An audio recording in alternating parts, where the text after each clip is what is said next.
সিমই আমরা কম বেশি সকলেই পছন্দ করে থাকি।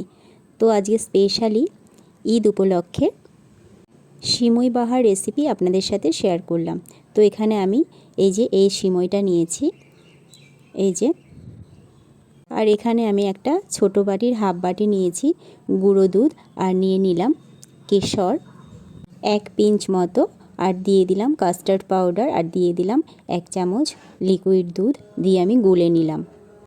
আর এদিকে গ্যাসে একটা কড়াই বসিয়ে দিয়ে দিলাম 2 চামচ ঘি, আর দিয়ে দিলাম 4টে এলাচ। এলাচগুলোকে আমি ফাটিয়ে দিয়েছি, আর দিয়ে দিলাম 2টো তেজপাতা। আর এখানে আমি কাজু আর কিশমিশটা দিয়ে একটু হালকা করে ভেজে নিচ্ছি। কিছুটা সময় ভাজা হয়ে গেলে এখানে আমি পুরো সিমইটাই অ্যাড করে দিচ্ছি, দিয়ে ভেজে নিচ্ছি। আর এখানে দিয়ে দিলাম চিনি, দিয়ে এবার ভালো করে একটু নেড়ে চেড়ে নিয়েছি। আর এদিকে গ্যাসে 1 লিটার দুধকে আমি ফুটিয়ে ঘন করে নিচ্ছি। এই যে দুধটা অনেকটাই ঘন হয়ে এসেছে।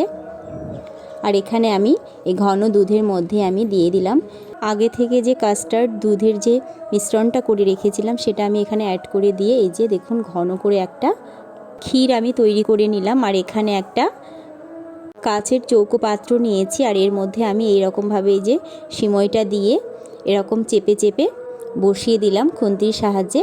আর এখানে আমি দিয়ে দিচ্ছি, দিয়ে আমি উপর থেকে দিয়ে দিলাম বাদাম কুচি, মানে ড্রাই ফ্রুট দিলাম। দেওয়ার পর আবার কিছুটা সিমই আমি দিয়ে আবার এখানে আমি কিন্তু এই ক্ষীরটা অ্যাড করে দিচ্ছি, দিয়ে এরকম লেয়ারে লেয়ারে আপনারা যতটা লেয়ার চান সেরকমভাবে লেয়ার করে দিতে পারেন।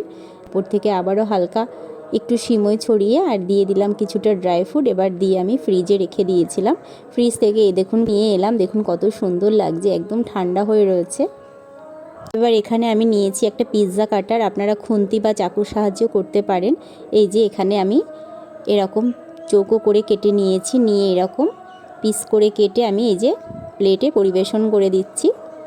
খুব ভালো লাগে, স্পেশালি আজকে ঈদ উপলক্ষে এটা কিন্তু খুব ভালো।